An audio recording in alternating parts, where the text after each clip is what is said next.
In 1925, na cidade de Dayton, Scott, jovem mestre, aceitou o vão. A lei Bator dizia que não se podia ensinar que o homem veio do animal. Os jornais chamaram de julgamento do macaco. A cidade virou palco, um grande espetáculo. Não era só fé contra a ciência, era sobre raça, poder e consciência. Olá e bem-vindos a mais um Mergulho Profundo. Hoje a nossa jornada vai explorar um território intelectual vibrante e, francamente, bastante conflituoso. Com certeza. Eu tô pronta para esse debate de hoje porque o material é denso. Eu também estou bem animado.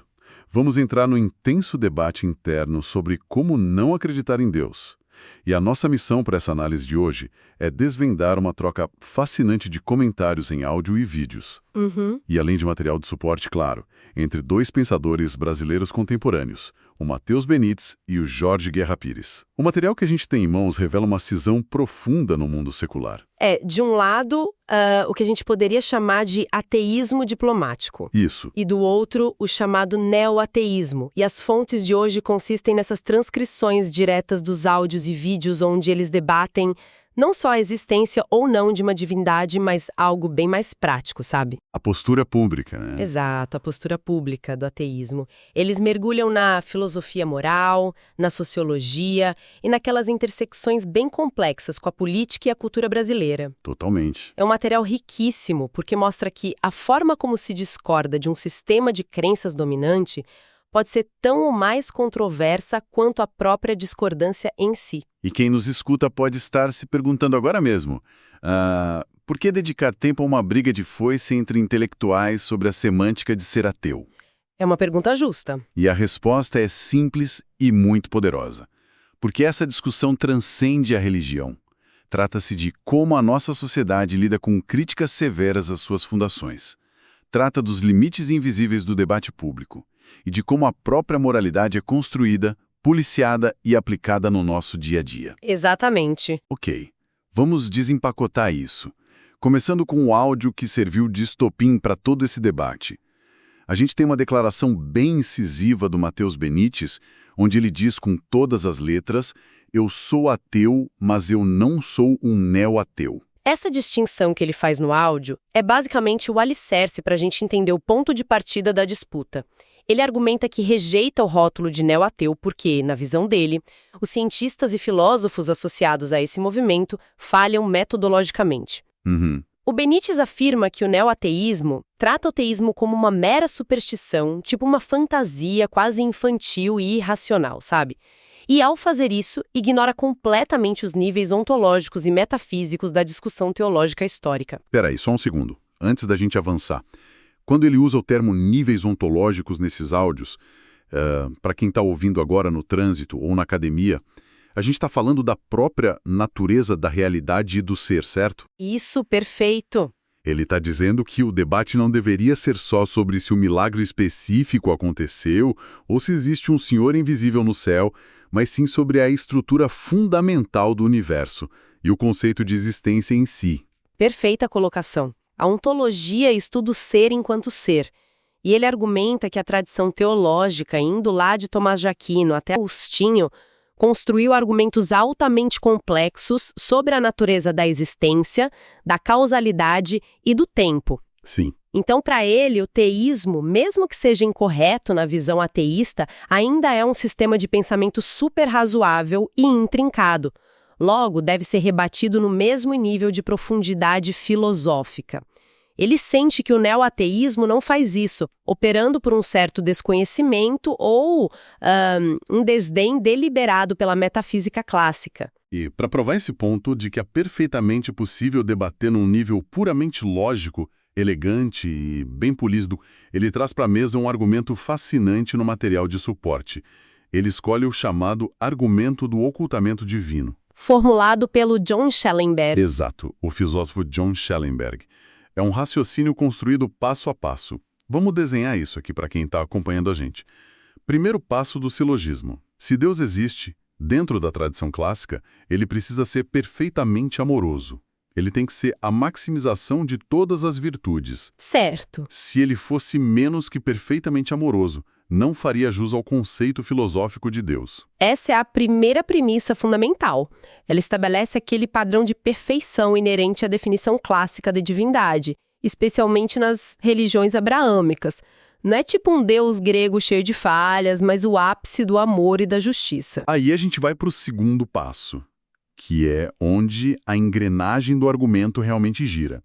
Se esse Deus é perfeitamente amoroso, ele não permitiria a existência da chamada incredulidade não resistente. É aí que o conceito brilha. Para deixar isso bem didático, incredulidade não resistente não descreve aquela pessoa que tem ojeriza a igrejas ou que rejeita ativamente a moralidade divina. São pessoas que simplesmente nunca sentiram aquele toque divino no coração, por mais que buscassem.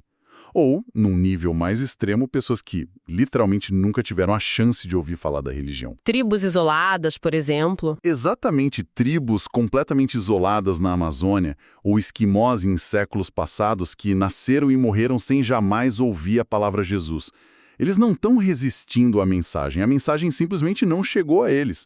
E o Benítez até se inclui nessa categoria no áudio, dizendo que se acontecesse algo que o tocasse espiritualmente, ele estaria de portas abertas para mudar de opinião. O que nos leva ao fechamento lógico dessa estrutura. A terceira premissa é um fato empírico inegável. Essas pessoas em condição de incredulidade não resistente existem e existem aos milhões ao longo da história. Fato. A conclusão baseada na união dessas três premissas é que, portanto, esse Deus perfeitamente amoroso não existe.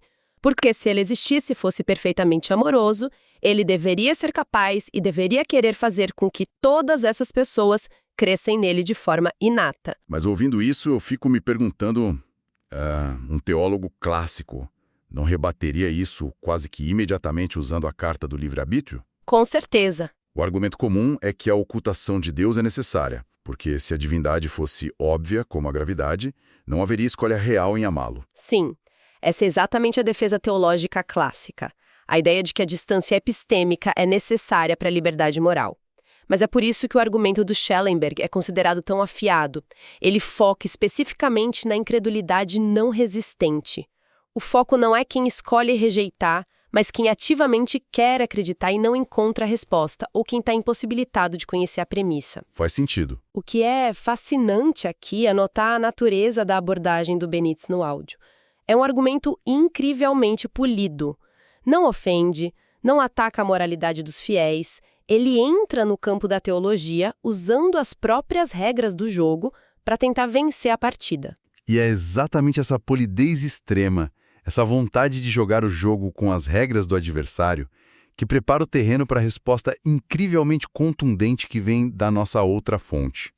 O contraponto em áudio, fornecido pelo Jorge Guerra Pires, vem com os dois pés no peito. Literalmente. Ele analisa a declaração e dispara: os críticos do neo-ateísmo estão, na verdade, atacando um espantalho. E o Pires não poupa ninguém. Ele inclui nessa crítica não só o Benítez, mas também o famoso filósofo John Gray, autor do livro 7 Tipos de Ateísmo, que o próprio Benítez cita no material de suporte. A falácia do espantalho, como o Pires aponta de forma bem incisiva, ocorre quando a pessoa cria uma versão distorcida e simplificada do argumento do oponente só para ser mais fácil de derrotar. Ele afirma que o neo-ateísmo é constantemente pintado por críticos, como o Benítez e o Gray, apenas como algo agressivo e raso, como se a agressividade fosse, por si só, um defeito intelectual que invalida logo de cara a substância dos argumentos. E para desconstruir essa ideia de que os neo-ateus são só provocadores rasos, a fonte analisa as figuras centrais desse movimento, os chamados 4 cavaleiros, né? Richard Dawkins, Sam Harris, Daniel Dennett e Christopher Hitchens. Como a nossa audiência já deve conhecer essas figuras, o interessante do áudio não é só listar quem são, mas entender como o Pires mostra que a agressividade deles é um reflexo direto das suas disciplinas acadêmicas. Precisamente. Eles não são ateus profissionais vivendo de polêmicas. A defesa baseia-se em contextualizar de onde vêm as críticas. O Dawkins aborda a religião através da biologia evolutiva.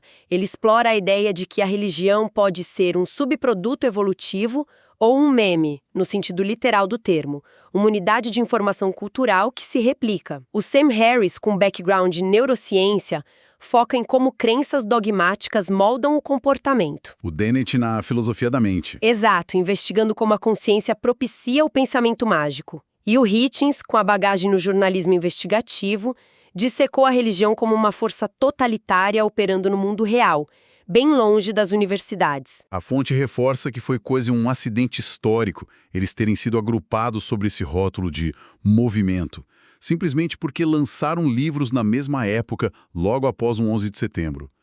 Mas eu preciso fazer o papel de advogado do diabo aqui, porque o Pires defende o tom deles nos áudios. Vai em frente. A gente lembra bem quando Dawkins gerou aquela polêmica gigantesca ao comparar um cristão a um bebê precisando de uma chupeta. Convenhamos, isso não é debater evolução ou neurociência. Isso não é apenas uma ofensa gratuita para vender livro. Como o Pires defende esse enquadramento? É uma provocação excelente. E a resposta no material de suporte é muito reveladora. A reação imediata do ateísmo diplomático é classificar isso como desrespeito gratuito. Mas o Pires argumenta que o Dawkins não está só xingando. Não. Ao usar a analogia da chupeta, ele está, na verdade, ecoando conceitos estabelecidos da psicanálise do Sigmund Freud. A ideia clássica de que, na ausência de capacidade para lidar com a realidade nua, crua e aterradora do universo, o ser humano projeta a figura paterna protetora em uma divindade para se consolar. Entendi, para aplacar a ansiedade existencial. Isso. A chupeta é uma metáfora dura, ríspida, sem dúvida, mas, segundo a fonte, é uma metáfora fundamentada em uma longa tradição de crítica psicológica e não um insulto vazio. A crítica não perde sua validade teórica só porque não pediu licença para entrar na sala. E aqui é onde a coisa fica realmente interessante, porque o Pires passa da defesa pura do neoateísmo para um alerta quase fatalista direcionado àqueles que escolhem o caminho da diplomacia. No áudio ele dá um aviso muito claro. Bem direto. Ele diz que, ao tentar ser tão polido para agradar o público religioso, o Benítez corre o risco de se tornar o que ele chama de um ateu adestrado, ou um ateu de estimação. Aquele crítico inofensivo que as instituições religiosas adoram convidar para painéis só para sinalizar virtude e mostrar tolerância, sabendo que ele jamais vai sacudir as estruturas de poder de verdade. E para dar peso a esse alerta, ele traça um contraste muito pertinente entre o Albert Einstein e o Bertrand Russell. O Einstein buscou frequentemente uma posição de meio termo. Ele usava a linguagem do sagrado, falava sobre o Deus de Spinoza. Que é a harmonia das leis da natureza. Isso, não um Deus pessoal. Mas o resultado dessa diplomacia, segundo Pires, foi que o Einstein acabou sendo sistematicamente instrumentalizado por grupos religiosos. Eles usam frases tiradas de contexto até hoje para dizer: vejam, a mente mais brilhante da física também acreditava em Deus. Um sequestro intelectual completo da postura diplomática dele. Exatamente. Por outro lado, o material destaca o Bertrand Russell, que assume uma postura frontal, irônica e implacável em ensaios como Por que não sou cristão?, o avô do neoateísmo.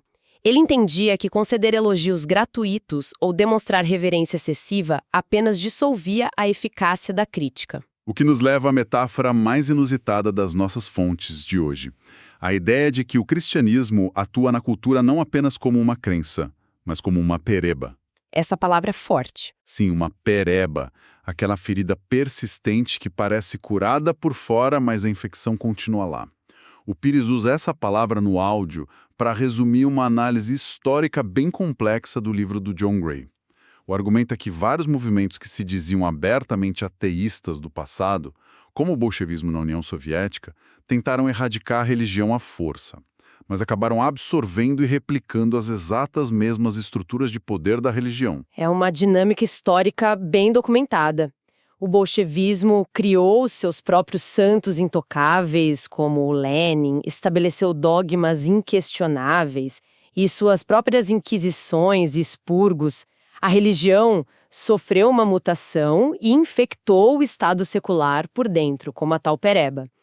Mas a grande ironia que o Pires aponta é que o próprio filósofo John Gray comete um erro metodológico análogo ao avaliar o neoateísmo de hoje. Como assim? O Gray acusa os neoateus de serem religiosos. Exatamente. Segundo o áudio, o Gray usa lentes herdadas do próprio cristianismo para julgar os neo-ateus, acusando eles de tentarem evangelizar a ciência. O Pires argumenta que essa é uma falsa equivalência monumental. É um espantalho criado pelas instituições religiosas para se protegerem, sugerindo que ter forte convicção na ciência empírica é apenas outro tipo de religião. É quase como se o fantasma do enquadramento religioso assombrasse até mesmo a forma como os próprios ateus criticam outros ateus. É um nível de metalinguagem absurdo. Mas vamos tentar mover essa discussão da teoria abstrata para o mundo prático, onde a borracha encontra o asfalto. Vamos lá. A ciência tem o direito, ou sequer a capacidade, de ditar o que é moralmente certo e errado numa sociedade? Essa é uma crítica gigantesca abordada nos áudios, direcionada ao Sam Harris. A acusação é que o Harris abraça um consequencialismo cego, julgando ações apenas pelos resultados que produzem e não por regras absolutas. Dizem que ele tenta transformar a ciência num sistema frio de medição moral. Essa é a crítica padrão. Mas o áudio do Pires defende o Sam Harris usando uma analogia espetacular, a analogia da caixa preta. Ele explica que os críticos distorcem o argumento do Harris. O Harris não está dizendo que cientistas de jaleco vão derivar leis morais olhando para dentro de tubos de ensaio. A ciência pura é descritiva, mas a aplicação da inteligência racional pode ser normativa. Para deixar essa analogia da caixa preta cristalina para quem está acompanhando, imaginemos um modelo de inteligência artificial avançado, ou o próprio cérebro humano. Tem trilhões de parâmetros lá dentro. A gente não compreende o caminho exato de cada bit. É uma literal caixa preta. Da mesma forma sociológica, a gente não tem um sistema de moralidade objetiva perfeitamente mapeado. A gente não sabe a fórmula matemática da felicidade perfeita. Mas, e esse é o ponto alto do argumento defendido no material, mesmo não entendendo as engrenagens internas, a gente pode medir com incrível precisão os resultados que saem dessa caixa preta. Essa é a virada de chave. Nós podemos medir o bem-estar prático de forma empírica. Podemos olhar para o Índice de Desenvolvimento Humano, IDH. Podemos medir a saída de populações inteiras da linha da extrema pobreza. Podemos analisar o sucesso de estados de bem-estar social, que focam na saúde pública e educação. Mas, de novo, fazendo a ponte com o ceticismo que alguém poderia ter, medir o florescimento humano não continua sendo algo subjetivo. O que é felicidade para um não é para o outro. Ele aborda isso. Claro que existem margens de subjetividade nas preferências pessoais, mas o sofrimento extremo não é subjetivo. A fome não é subjetiva. A tese é que, se podemos medir a minimização do sofrimento de forma objetiva, a ciência e a razão devem nos guiar em direção a paisagens morais mais elevadas. Um guia baseado no bem-estar coletivo observável. E é exatamente ao tocar nessa formulação de leis que o áudio dá um choque de realidade tremendo, trazendo esse debate para o epicentro da política brasileira. O Pires comenta sobre como a religião atua de forma estrutural no poder público no Brasil, citando a força da chamada bancada evangélica, ou bancada da Bíblia, no Congresso. O contraste prático apontado é gritante. Relatando de forma imparcial o que está na fonte, a crítica central é que, em vez dessas frentes políticas focarem suas energias em políticas públicas que aumentem o bem-estar coletivo, tipo lutar por uma reforma tributária para reduzir a pobreza, O foco dessa bancada, segundo o retrato do material, é direcionado de forma esmagadora para o policiamento e controle da moralidade privada. O esforço concentra-se em legislar sobre quem pode casar civilmente, debates infinitos sobre direitos reprodutivos ou impedir debates de saúde pública sobre a descriminalização de substâncias. A crítica é que a hegemonia religiosa distrai do bem-estar material coletivo. o que nos encaminha para a tese final dos áudios do Pires. Ele conclui que o neoateísmo, com sua postura crítica direta e sem freios, simplesmente não existe no debate público mainstream brasileiro. E o motivo? Segundo ele, a cultura brasileira moldou um ambiente que exige que qualquer mínima crítica ao cristianismo venha altamente embalada em educação extrema com precisão cirúrgica. Exato. Ele cita figuras famosas como Leandro Carnal, Luiz Felipe Pondé e o Pirula. e nota que eles tecem críticas pisando em ovos, mantendo um tom quase professoral, pedindo desculpas antecipadas para não ofender a maioria dominante. E se a gente conectar essa observação ao quadro geral da análise de hoje, a conclusão é bem reveladora. A ausência do direito de ser incisivo ou o pânico de ser rotulado como agressivo na crítica religiosa não é sinal de que os debatedores brasileiros são mais educados que os gringos. Na visão da fonte, isso é sintoma de um ambiente cultural tóxico e de poder assimétrico. Onde a religião dita as regras, né? Isso. Um ambiente onde o cristianismo, mesmo sendo alvo da crítica, ainda detém o poder de ditar como essa crítica deve ser feita.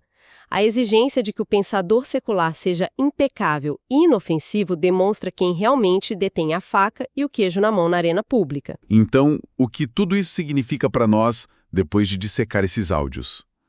Esse mergulho profundo nos mostra que o embate moderno sobre o ateísmo é, fundamentalmente, um debate urgente sobre a distribuição de poder e os limites da nossa tolerância discursiva. Com certeza. De um lado, o desejo legítimo de debater metafísica com polidez.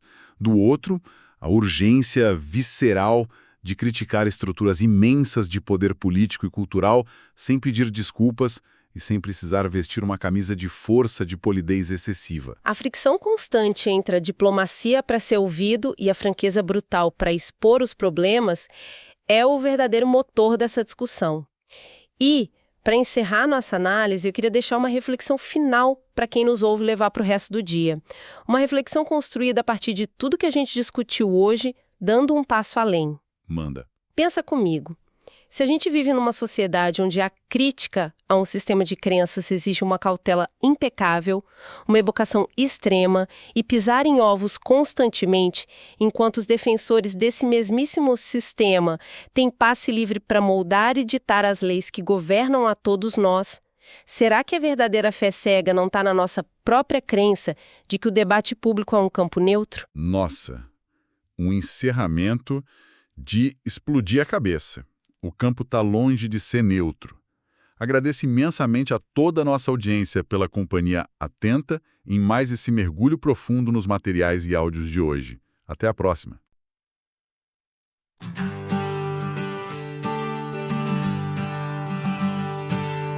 Em 1925, na cidade de Dayton, Scopes, jovem mestre, aceitou o vão. A lei Bator dizia que não se podia ensinar que o homem veio do animal. Os jornais chamaram de julgamento do macaco. A cidade virou palco, um grande espetáculo. Não era só fé contra a ciência, era sobre raça, poder e consciência. Bryan se ergueu, grande orador, dizia que a ciência trazia ouro. Revolução levava a barbaridade, divismo social, cruel tirania. A clã marchava, sombra na rua, hierarquia racial não podia ter lua. Sem fé, dizia Bryan, o saber é mal, porta aberta, o caos, caminho fatal. Darrow chegou, agnóstico gigante, defensor da razão, do direito constante. Viu na lei ataque à liberdade, uma teocracia sobre a humanidade. Todos ao gramado, calor insuportável. Darrow desafia Bryan, ato notável. Pergunta sobre Noé, show sua criação. 6 dias de dilúvio era a interpretação. Bryan admitiu, os dias eram longos. Muralha do literalismo caiu com sons. Derrota moral, mas a lei ainda vigorava. Impacto cultural que a América sentia. Scopes pagou multa, depois anulada pela Suprema Corte, questão técnica aplicada. O julgamento deixou marca e lição, depois lembrava, democracia em avaliação. Avaliação. Avaliação. Avaliação. Avaliação.